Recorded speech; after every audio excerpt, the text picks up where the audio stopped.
ஓம் சாந்தி. எல்லோரும் சந்தோஷமாக இருக்கிறீங்களா? ஒரு சகோதரர் சமீபமாக ஒரு கமெண்ட் போட்டிருக்கிறாரு. என்ன போட்டிருக்காரு அப்படின்னா, ஏண்டா உன் கடவுளை கண்டால் செருப்பால் அடிப்பேன். முதல்ல அந்த ஆள் எதுக்கு படைச்சான் சரி, எதுக்கு சாவு கொடுத்தான்? எல்லா தப்பையும் பண்ணிவிட்டு கடைசியில் இதை செய்யுங்க அதை செய்யுங்க நீங்கள் ஞானம் பெறுவீங்க. எதுக்குடா ஞானம் பெறணும் அப்படின்னு ரொம்ப கோபமாக கேட்டிருக்கிறார்.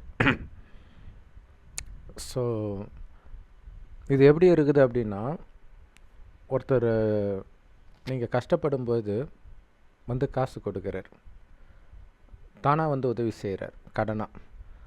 அதுக்கப்புறம் கொஞ்ச நாள் கழித்து கடன் கேட்குறார். அப்போ டென்ஷனாகி, உன்னை யார் என்கிட்ட காசு கொடுக்க சொன்னது? சரி கொடுத்த, சரி இப்போ எதுக்கு திரும்ப கேட்குற? அந்த மாதிரி குழந்தைத்தனமாக தான் இருக்குது இந்த சகோதரருடைய கேள்வி இல்லையா? கடவுள் படைத்தார் அப்படின்னா கடவுள் கொடுத்தார். இந்த உடம்பை சுற்றி இருக்கிற எல்லாத்தையும் நமக்கு கடவுள் கொடுத்தார்னு வருது. இப்போ திருப்பி கேட்கும் பொழுது, இந்த உடம்பை திருப்பி கேட்கும் பொழுது அதான் மரணம். ஏன் கதறீங்க? கொடுத்தவர் திருப்பி கேட்குறார், அவ்வளோதானே. ஸோ இது ஜென்ரலாகவே இது ஒரு சினிமா பாட்டில் கூட வரும், கொடுத்தவனை எடுத்துக்கொண்டாண்டி அப்படின்ட்டு. சரி, ஓகே. ஆனால் உண்மையிலே இதை இன்னொரு உதாரணம் சொல்லணும் அப்படின்னா, சிலர் ரோட்டில் பைத்தியமாக இருப்பாங்க. பசிக்கும் எதுவுமே இல்லாமல் குப்பையெல்லாம் பொறுக்கிட்டு இருப்பாங்க. அவங்க மேலே பாவப்பட்டு ஒருத்தர் போய் சாப்பாடு வாங்கி கொடுத்தா, அந்த சாப்பாடை தூக்கி வாங்கி கொடுத்த மூஞ்சிலே அடித்தா எப்படி இருக்கும்? ஸோ அவங்க பைத்தியம், என்ன வேணாலும் பண்ணுவாங்க. ஆனால் மனநலம் நல்லா இருக்கக்கூடிய இந்த சகோதரர் கூட அவருடைய கேள்வியும் அப்படி தான் இருக்குது. சரி, ஏன் அப்படி சொல்கிறேன் அப்படின்னா, முதல்ல கடவுள் படைத்தார் அப்படிங்கிறது அதற்கான அர்த்தமே நம்ம தவறாக புரிஞ்சிருக்கிறோம். இப்போ கிறிஸ்தவ மதத்தில், இஸ்லாமிய மதத்தின் நம்பிக்கைப்படி அவர் பேசுகிறார். ஏன்னா நம்ம அதுதான் அப்படி தான் நடந்திருக்கும் போல இருக்குது அப்படின்னு நினைக்கிறோம். என்ன அப்படின்னா, பூமியை படைக்கிறார், அதுக்கப்புறம் மனிதனை படைக்கிறார். ஸோ அப்போ அந்த மாதிரி நிஜமாகவே நடந்திருந்தால் அவர் கேட்குறது கூட கரெக்டாக இருக்கலாம். ஏண்டா படைச்ச? சரி படைச்ச, ஏன் சாவை கொடுத்தேன்னு கேட்கலாம். நியாயமான கேள்வி தான். நிறைய விஷயத்தை கேட்கலாம். ஏன் பசியை கொடுத்தேன்னு கேட்கலாம், காமத்தை ஏன் கொடுத்தேன்னு கேட்கலாம். ஏன்னா உலகம் ஃபுல்லாக அதனால தான் பிரச்சனை. ஸோ இவ்வளவும் கேட்கலாம். ஆனால் உண்மையில் அப்படித்தான் கடவுள் படைத்தாரா? களிமண்ணிலிருந்து எடுத்து படைத்தாரா? அல்லது ஜூ மந்திரகாலி போட்டு படைத்தாரா? அப்படின்னா அப்படி ஒருபொழுதும் கடவுள் மனிதனை படைக்கவில்லை. இன்னும் கேட்டால் அவருக்கு உடம்பே கிடையாது. கடவுளுக்கும் நமக்கும் உள்ள ஒரு வித்தியாசம், ஒரே வித்தியாசம் என்ன அப்படின்னா, நாமளும் உயிர் தான், அவரும் உயிர் தான். நம்ம உயிர் பூர்வமத்தில் நட்சத்திரம் மாதிரி ஜொலிக்குது, அவர் இருக்குது பாருங்க, இந்த செம்பன் நிறமான ஒளி உலகத்தில் நட்சத்திரம் மாதிரி ஜொலிக்கிறார். உண்மையிலே ஆத்மாக்களாகிய நாமும் பிறக்கிறதுக்கு முன்னாடி அவர் கூடவே தான் இருந்தோம். இந்த இடத்த பறந்தாமன்னு சொல்லுவோம். அங்கேருந்து நாம் இந்த பூமிக்கு வரும்போது இந்த பூமி சொர்க்கமாக இருக்குது முதல் 2500 வருஷம். அடுத்த 2500 வருஷம் இதே பூமி நரகமாகுது. நரகம் அழிவதற்கு 100 வருடம் முன்பு சிவபெருமான், அந்த கடவுளே ஒரு வயோதிகர் உடலில் பிரவேசமாகி இந்த ஞானத்தை கொடுக்கிறார். அப்பயும் குழந்தையாக பிறக்கிறதில்ல ஒருபோதும். அதனால தான் கடவுளை ஒருபோதும் பார்க்க முடியறதில்லை. அந்த கலியுகத்தின் இறுதியில் ஞானம் கொடுக்கிறார். என்ன ஞானம் கொடுக்கிறார்? இந்த 5000 வருட காலச்சக்கரத்தை பற்றிய ஞானம். ஆரம்பத்தில் இந்த பூமி சொர்க்கமாக இருந்தது. ஸோ அங்கே எல்லாமே அளவற்று இருந்தது. ஆரோக்கியமாக இருந்தீங்க, அழகாக இருந்தீங்க, தெய்வீக குணம் உங்களுக்கு மட்டும் இல்லை, விலங்குகளிடத்தில் கூட இருந்தது. அதனால தான் சிங்கமும் பசும் ஒன்றா ஒரே நீரோடையில் தண்ணி குடிச்சதுன்னு எல்லா மதத்துலையுமே போட்டிருக்கும். ஸோ அந்த மாதிரி உலகத்தை கடவுள் படைத்தார். ஒரு சின்ன நோய் கூட வராது, எந்த விதமான பிரச்சனை, மனிதர்களுக்கு இடையில் வெறுப்பு எதுவும் இருக்காது. காரணம் என்னென்னா, காமம், கோபம், பற்று, பேராசை, அகங்காரம்னா என்னன்னே தெரியாது. இது நம்ம புத்திக்கே எட்டாத ஒரு விஷயமா இருக்கும். அது எப்படி தெரியாமல் இருக்கும்? குழந்தை கூட தான் கோபப்படுது இல்லையா? குழந்தை கூட பற்று இருக்குது. அது எப்படி சொர்க்கத்தில் மட்டும் இதெல்லாம் இல்லாமல் இருந்துச்சு அப்படின்னா, அவங்களுடைய கவனம் உடம்புலே இருக்காது. அப்படின்னா உடம்பு இருக்குதுன்னு அவங்களுக்கு தெரியாதுன்னு அர்த்தம் இல்லை. உடம்பு இருக்குது. இது எப்படின்னா சட்டை மாதிரி. நீங்கள் சட்டை போட்டிருக்கிறீங்கன்னு உங்களுக்கு தெரியும், ஆனால் இந்த சட்டை நீங்கள் இல்லைன்னு உங்களுக்கு தெரியும். இதுக்குள்ளே இருக்கிறது தான் இது நான் போட்டிருக்கிற சட்டை. அந்த மாதிரி தான் இந்த உடம்பையே அவங்க நினைப்பாங்க. இந்த உடம்பு நான் போட்டிருக்கிற ட்ரெஸ்ஸு, இதுக்குள்ளே இருக்கக்கூடிய ஆத்மா, அதாவது உயிர் தான் நான். அது புருவமத்தில் நட்சத்திரம் மாதிரி ஜொலிக்குது அப்படிங்கிறது இயல்பாகவே அவங்களுக்கு ஞாபகம் இருக்கும். அவங்களுடைய நடத்தையும் அதன்படி தான் இருக்கும். அதாவது தன்னை ஆத்மாவாகிய நான் கண் வழியாக பார்க்குறேன், வாய் வழியாக பேசுகிறேன், உடல் மூலமாக ஒவ்வொரு காரியத்தையும் செய்கிறேன் அப்படின்ற உணர்வோடு தான் எல்லா காரியத்தையும் செய்வாங்க. பிறரை பார்க்கும் பொழுது கூட இரு புருவங்களுக்கு மத்தியில் இருக்கக்கூடிய ஆத்மா தான் கண் வழியாக பார்க்குது, வாய் வழியாக பேசுதுன்ற உணர்வோடு அந்த புருவ மத்தியில் தான் அவங்களுடைய கவனம் இருக்கும். ஸோ இப்படி தான் நீங்கள் இருந்தீங்க முதல் 2500 வருஷம். அப்போ சதா ஆனந்தமாக இருப்பீங்க. அதாவது சொர்க்கம் ஆனந்தத்தை கொடுக்கக்கூடியதாக இருந்தாலும் அதில் நீங்கள் மயங்க மாட்டீங்க. மயக்கத்தினால உங்களுக்கு ஆனந்தம் வராது. ஆத்மாவில் புத்தி நிலைத்திருப்பதினால் ஆனந்தம் வரும். காரணம் ஆத்மாவுடைய உண்மையான குணம் ஆனந்தம். முதல் 2500 வருஷம். அடுத்த 2500 வருடம் இதே பூமி நரகம் ஆகுது. அதுக்கு காரணமே ஆத்மான்றதை கொஞ்சம் கொஞ்சமாக நம்ம மறக்கிறோம். மறக்கும்போது ஆத்மாவிலிருந்து வந்த ஆனந்தமும் அமைதியும் கட்டாகுது. ஸோ அதை வெளி உலகத்தை தேடுறோம். ஸோ அப்போ தான் புலனின்பத்துக்கெல்லாம் அடிமையாகிறோம். ஸோ உங்களுக்கு வெளியே நீங்கள் அமைதியை ஆனந்தத்தை தேடினால் நாயா பேயா அலைவது தான் மிச்சமாக இருக்கும். கடைசி வரைக்கும் உங்களால் அமைதியை ஆனந்தத்தை பிடிக்கவே முடியாது. தேடிக்கிட்டே இருக்க வேண்டியதுதான். ஸோ இப்படித்தான். இதனால் நிறைய பாவம் வேறு செய்வோம். அந்த பாவத்தினால், ஏன்னா காமம், கோபம், பற்று, பேராசை, அகங்காரம் எல்லாம் வந்துடுது. உடல்னு நினச்சதுனால புலனின்பத்துக்கு அடிமையாயிடும். ஸோ இதனால் உந்தப்பட்டு நீங்கள் நிறைய பாவம் செய்வீங்க. அதனால தான் சொர்க்கத்தில் இருந்த அந்த அழகிய உடல், ஆரோக்கியமான உடல், அளவற்ற செல்வம், நம்பிக்கையான உறவுகள் அனைத்தையும் படிப்படியாக இழந்துட்டோம். இப்போ விதவிதமான நோய்கள், இயற்கை சீற்றங்கள், மனித இனத்தை அழிக்கிறதுக்கு அணு ஆயுதம், இந்த மாதிரி உலகம் வந்துடுச்சு. இந்த நேரத்தில் கலியுகம் அழிவதற்கு 100 வருடம் முன்பு சிவபெருமான் வரார். அவருடைய இருப்பிடமாகிய இந்த பரந்தாமத்திலிருந்து இந்த கதையை சொல்கிறார். ஒருத்தர் உடலில் அவருக்கு பிரம்மான் பேர் வைக்கிறார். என்ன சொல்கிறாரு, சொர்க்கமாக இருந்தது, அங்கே சதா ஆனந்தமாக இருந்தீங்க. காரணம் ஆத்ம உணர்வில் இருந்தீங்க.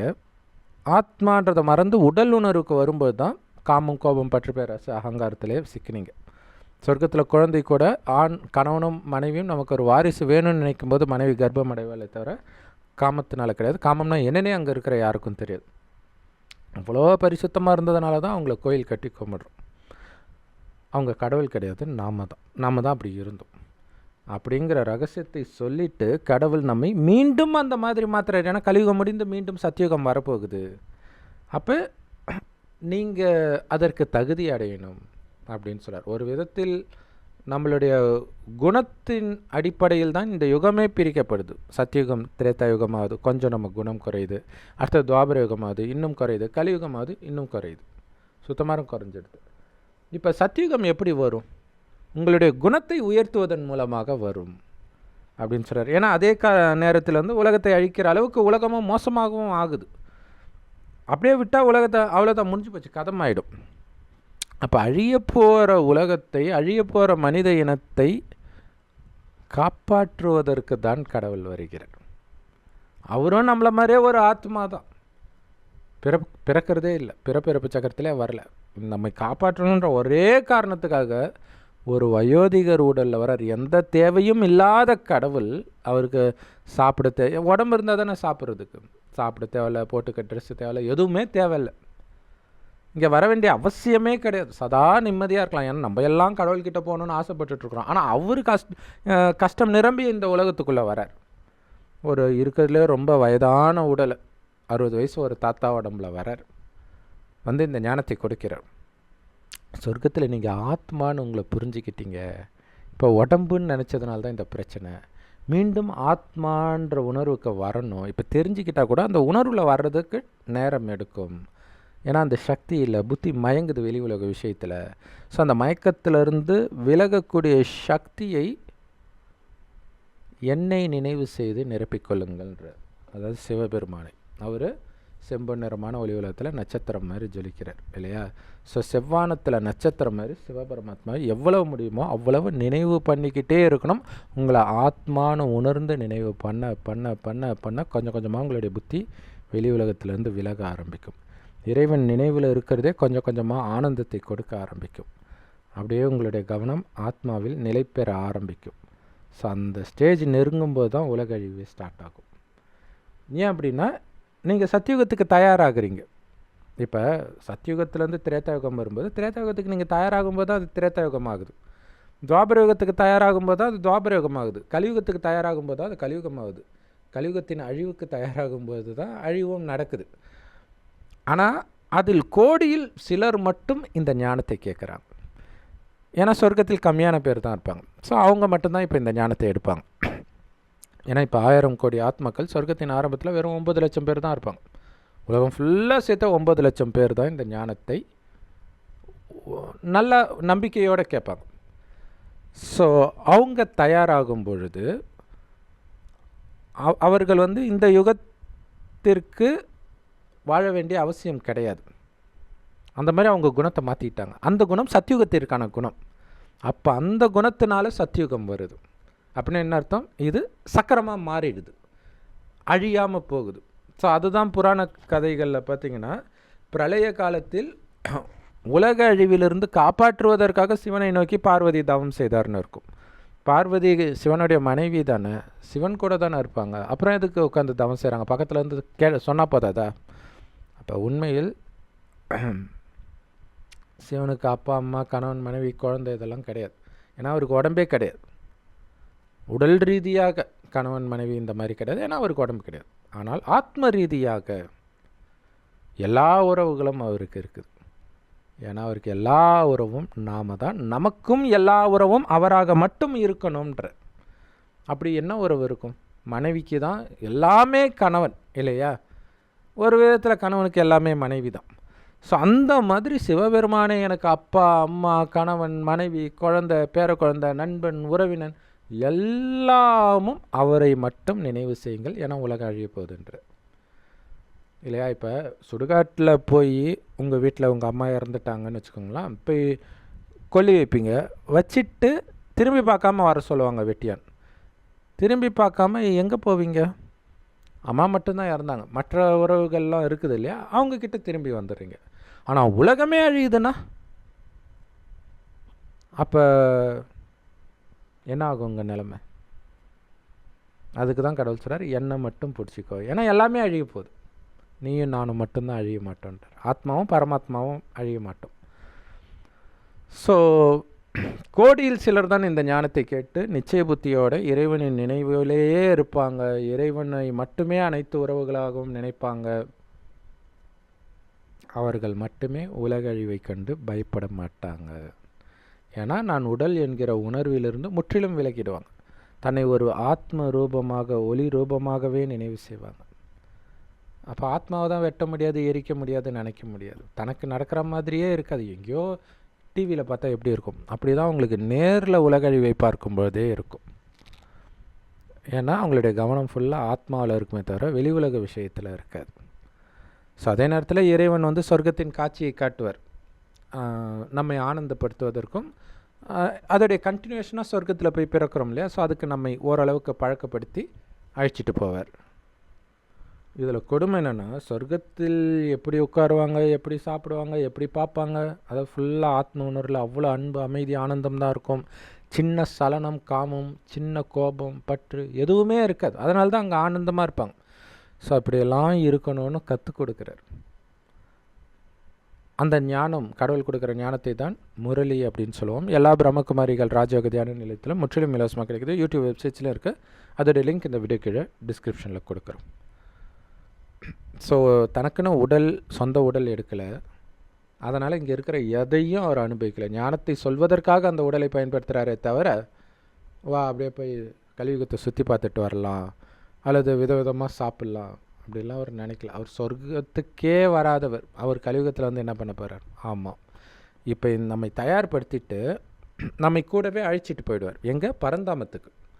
சொர்க்கம் மேலே கிடையாது, அங்கே ஜஸ்ட்டு போய் தூங்கிட்டு இருப்போம், வெறும் ஆத்மா மட்டும் சுய நினைவு இல்லாமல். ஆனால் சொர்க்கத்துக்கு தகுதியானவங்க டக்குன்னு கீழே வந்துடுவோம். ஏன்னா இதே பூமி சொர்க்கம் ஆகிடுது இல்லையா? ஆனால் கடவுள் வரமாட்டார். துக்கத்திலேருந்து காப்பாற்றுவதற்கு மட்டுமே அவர் வருகிறார்.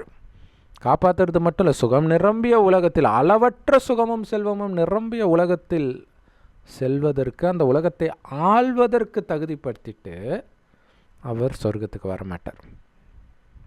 அதனால்தான் அன்பே சிவன்றோம். அப்படிப்பட்ட அன்பே உருவான, கருணையே உருவான அந்த கடவுள், நம்முடைய அன்பான அப்பாவைத்தான் ஒரு குழந்தை சொல்லுது, உன் கடவுளை பார்த்தா நான் செருப்பால் அடிப்பேன்ட்டு. அது உன் கடவுளாம். அவருக்கு அப்பான்றது கூட அவருக்கு தெரியல. ஸோ அப்படி புத்தி மயங்கி கிடக்குது. ஒரு காலத்தில் நானும் அப்படி தான் கடந்தேன், நாஸ்திகனாக இருந்தேன். இன்றைக்கி ஒட்டுமொத்த உலகமும் அப்படி தான் இருக்குது. ஸோ நம்ம எழுந்திரிச்சிட்டோம், நம்முடைய சகோதர ஆத்மாக்களை எழுப்பணும் அப்படின்னு ஞானத்தை கொடுக்குறோம். எழுப்புறது ரொம்ப கஷ்டமாக இருக்குது. அதுதான் பைபிளில் போட்டிருக்கோம், கடைசியில் கல்லறையிலிருந்து உன்னை எழுப்பேன். ஏன்னா பணம் மாதிரி இருக்கிறாங்க. கொஞ்சம் கூட அந்த சுய உணர்வு, என்ன நடக்குது, கடவுள் யார், எதையுமே தெரிஞ்சுக்கிறது இல்லை. இவங்களே கற்பனையாக இங்கே நடக்கிறதுக்கெல்லாம் அவர் தான் காரணம், அதனால் செருப்பால் அடிக்கிறாராம். இவர் போய் கற்பழிச்சிட்டு அது காரணம் கடவுள்னு சொன்னால் சரி, எவனோ ஒருத்தன் கற்பழிக்கிறான். இப்போ ஒரு நிறைய இடங்களில் குழந்தைகளை கற்பழிக்கிறாங்க இல்லையா? குறைஞ்சபட்சம் அந்த அப்பா அம்மா காமத்தில் ஈடுபடாமல் இருக்கிறாங்களா? அதுக்கப்புறமாச்சா? ஏன்னா அந்த காமத்துக்கு தானே பலியாச்சு அந்த குழந்தை. அப்போ அவங்களாலே விட முடியாத காமத்தை உலகத்தில் மற்றவங்க விடணும்னு அவங்க எப்படி எதிர்பார்க்க முடியும்? ஸோ அப்போ கடவுள் வந்து இந்த 5 விகாரத்தை விட வைக்கிறார். இதனால் யாருக்கு நன்மை? நமக்கு தான் நன்மை. நீங்கள் என்னென்ன பாவம் செஞ்சுருக்கீங்களோ அது எல்லாம் உங்கள் தலையில் தான் விடிய போகுது. எந்த நேரமும் அந்த தண்டனை உங்களை நோக்கி கிட்ட நெருங்கி வந்துக்கிட்டே இருக்கு. அதுக்கு முன்னாடி நீங்கள் பரிசுத்தமாயிட்டீங்கன்னா அது வந்து பார்த்துட்டு சாரி ராங் நம்பருன்ட்டு போயிடும். ஏன்னா அது எதிர்பார்த்து வந்த அந்த பாவியாக நீங்கள் இல்லை. அந்த பாவத்தை ஃபுல்லாக அழிச்சிடுறீங்க இறைவனுடைய நினைவில் இருந்து. இங்கே படைக்கிறது அப்படிங்கிறது பாவம் நிரம்பிய கலியுக மனிதனாக இருக்கிற நம்மில் இருக்கும் பாவத்தை அழிக்கும் வழியை சொல்லி கொடுத்து அவரை மாதிரி பரிசுத்தமாக மாற்றுறார். தெய்வீக குணம் நிரம்பியவராக மாற்றி தேவதையாக்குறார். இதுதான் படைக்கிறது. சாமிக்கு படைக்கிறமே சாப்பாடு இல்லாத ஒன்று ஜூ மந்திரகாளி போட்டு இல்லை, ஏற்கனவே இருக்கிற அரிசி பருப்பு வெல்லம் எல்லாத்தையும் போட்டு பொங்கல் இதெல்லாம் செஞ்சு பண்ணுறோம். இருக்கிறத கூட்டி அதே மாதிரி ஒரு இனிமையானதாக படைக்கிற மாதிரி கடவுள் இங்கே ரொம்ப மோசமாக இருக்கிற நமக்குள்ள தெய்வீக குணங்கள் இருந்துச்சு 5000 வருடம் முன்பு. அதை கொஞ்சம் கொஞ்சமாக தட்டி எழுப்புறார். நீ எப்படி இருந்த தெரியுமா, எப்படி இருந்த தெரியுமான்னு ஒரு கதை சொல்கிற மாதிரி சொல்லி சொல்லி சொல்லி சொல்லி அந்த தெய்வீக குணத்தை எழுப்புறார். இந்த கலியுகத்து விஷயத்தை பார்த்து பார்த்து தான் நீ கெட்டு போகிற, கலியுகத்து விஷயத்தை பார்க்காத கேட்காத நினைக்காதன்ற. ஸோ இந்த மாதிரி கமெண்ட் போட்டதெல்லாம் யாராக இருப்பாங்கன்னு நினைக்கிறீங்க? சினிமா பார்த்து வளர்ந்த கூட்டமாக இருப்பாங்க. இந்த சினிமா தான் இல்லையா, சாமியை சாமியாரை நம்பாத ஒரு நாஸ்திகன் படத்தில் எடுத்து சொல்லிட்டார், அதை பிடிச்சிக்கிட்டாங்க. ஸோ அந்த அளவுக்கு ஒரு சினிமாக்காரன் சொல்கிறதை கேட்டு யோசிக்கிற நிலைமையில் இருக்கிறவங்க தான் இந்த மாதிரி அதிபுத்திசாலித்தனமாக கமெண்ட் போடுறது. ஆனால் ஆஸ்திகர்களுக்குமே இது தெரியாது. அதுவும் இருக்குது இல்லையா, வேத சாஸ்திரம் படித்தவங்களுக்குமே இந்த மாதிரி கடவுள் வந்து நம்மை தூய்மையாக்கிட்டு போயிடுவார் அவ்வளோதானே தவிர இல்லாத மனிதனை அவர் உருவாக்கலை, இல்லாத உலகத்தை உருவாக்கலை. உலகம் எப்போவுமே இருக்கும், மனிதர்களும் எப்போவுமே இருப்பாங்க. கொஞ்சம் பேர் இருப்பாங்க, அவங்க மூலமாக தான் சத்தியுகத்து தேவதைகள் பிறவி எடுப்பாங்க. அதுக்கப்புறம் அவங்க இறந்துடுவாங்க. அதுக்கப்புறம் வெறும் தெய்வீக குணம் நிரம்பியவர்கள் மட்டுமே இருப்பாங்க. ஸோ இதைத்தான் கடவுள் படைக்கிறார். அடுத்தது சாவை பற்றி பேசுகிறாங்க. சாவு அப்படிங்கிறது வந்து என்ன பிரச்சனை? ட்ரெஸ்ஸு ஒரு மோசமாகிடுச்சு, புதுசாக ஒரு ட்ரெஸ்ஸு வாங்கி கொடுத்தா அவனை செருப்பால் அடிப்பன்ற மாதிரி இருக்குது இல்லையா? ஒருத்தருடைய உடம்பு அப்படிங்கிற ட்ரெஸ்ஸு மோசமாகிடுச்சு, புத்தம் புதிய உடலை கொடுக்குறவனை செருப்பால் அடிப்பேன்றார். அது ஆக்சுவலாக தானாக தான் நடக்குது. இதில் இன்னொரு கொடுமை என்ன தெரியுமா? இது வந்து எல்லாருக்குமே நம்புறதுக்கு ஆச்சரியமாக இருக்கும். இந்த 5000 வருட காலச்சக்கரம் இருக்குது பாருங்களா, இதில் என்ன நடக்குதோ அது திரும்ப திரும்ப திரும்ப திரும்ப நடக்கும்ன்ற. ஈஸியாக புரிஞ்சுக்கணுன்னா 5000 வருடத்திற்கு முன்னாடி இதே நாள் இதே சகோதரருடைய கேள்விக்கு இதே பதில் வீடியோவை நான் போடுகிறேன். ஒவ்வொரு 5000 வருஷத்துலையும் நீங்கள் என்னைக்கு கேட்டிங்களோ அதே நாள் தான் இந்த கல்பத்திலையும் கேட்பீங்க, ஒவ்வொரு கல்பத்திலையும் அப்போ தான் நீங்கள் கேட்பீங்க. அந்த அளவுக்கு துல்லியமாக நிச்சயிக்கப்பட்டிருக்குது. ஸோ இந்த 5000 வருட நாடகத்தை ஏன் கடவுள் படைத்தார்? அவருக்கு போர் அடிக்கலை? எதுக்கு நடந்ததே நடக்குது? இப்போ உங்களுக்கு போர் அடிக்குதா? எல்லாமே புதுசு புதுசாக தானே இருக்குது இல்லையா? ஆனால் நம்ப முடியாத ஒரு ஆச்சரியம் என்னென்னா, அதனால தான் கடவுளை போலாநாத்துன்னுவாங்க ஹிந்தியில். போலாநாத்னா கலங்கப்படமற்றவர். ஏன்னா இதெல்லாம் சொன்னால் கடவுளையே நம்ம பெருசாக மரியாதை கொடுக்க மாட்டோன்றது கூட தெரியாமல் ஒரு உண்மை சொல்கிறார். இந்த 5000 வருட நாடகத்தையே நான் படைக்கலை, அது தானாக நடந்துட்டு இருக்குதுன்றார். இதில் அவருடைய பார்ட்டு வரார், நம்மை தூய்மையாக்குறார், போகிறார். நம்முடைய பார்ட்டும் 5000 வருஷத்துக்கும் நம்ம என்னென்ன நடிக்கணுன்றது ஆத்மாவில் பதிவாயிருக்கு. அதேமாதிரி அவருடைய ஆத்மாவில் 5000 வருட இறுதியில் அந்த வயோதிகர், அவருக்கு தான் பிரம்மான் பேர் வைக்கிறாரு. ஸோ அவர் உடம்புக்குள்ளே வந்து இந்த ஞானத்தை கொடுத்துட்டு போயிடுறதுன்றது அவருடைய பார்ட்டாக இருக்குதே தவிர இது தானாக நடந்துக்கிட்டு இருக்குது. ஸோ இதில் இந்த மரணம் இதெல்லாம் வந்து தானாக நடந்துகிட்டு இருக்குது. ஆனாலும் இந்த நாடகத்தில் எந்த குறையும் நீங்கள் சொல்ல முடியாது, நன்மைக்கான நாடகம் அப்படிங்கிறார். ஏன்னா அது போகாத ஒரு ஊரை பற்றி தப்பாக பேசுகிற மாதிரி தான் மரணமும். இந்த உடம்பை விட்டு டக்குன்னு போய் இன்னொரு உடம்பை எடுக்க போகிறீங்க, ஆனால் அது உங்களுடைய பாவக்கணக்கு அதெல்லாம் இருக்குது. பாவம் அதிகமாக செஞ்சீங்க அப்படின்னா கொஞ்ச நாளைக்கு பேயாகவும் அலைவீங்க, கர்ப்பத்தில் போய் தண்டனை கிடைக்கும். அதுக்கப்புறம் அந்த ஓரளவுக்கு அந்த தண்டனையெல்லாம் அனுபவித்த பிறகு தான் நீங்கள் பிறப்பீங்க. ரொம்ப நிறைய பாவம் செஞ்சுருந்தீங்கன்னா அபாஷனாய் பல கர்ப்பம் போய் போய் போய் போய் தண்டனையை அனுபவிச்சுட்டு கடைசியாக பிறக்கும். ஸோ பிறக்கிறதுக்குள்ளே உலகமே மோசமாக தானே இருக்குது, பிறந்தும் தண்டனை தான், ஆனால் கர்ப்பத்தில் பயங்கரமாக தண்டனை கிடைக்கும் அப்படின்னு கடவுள் சொல்கிறார். இப்போ இந்த மரணம், அதாவது உடலை உயிர் பிரியிறது, அதுக்கு பேர் தானே மரணன்றோம். இது சொர்க்கத்திலும் இருக்கும், ஆனால் யாருக்கும் அது துக்கத்தை கொடுக்காது.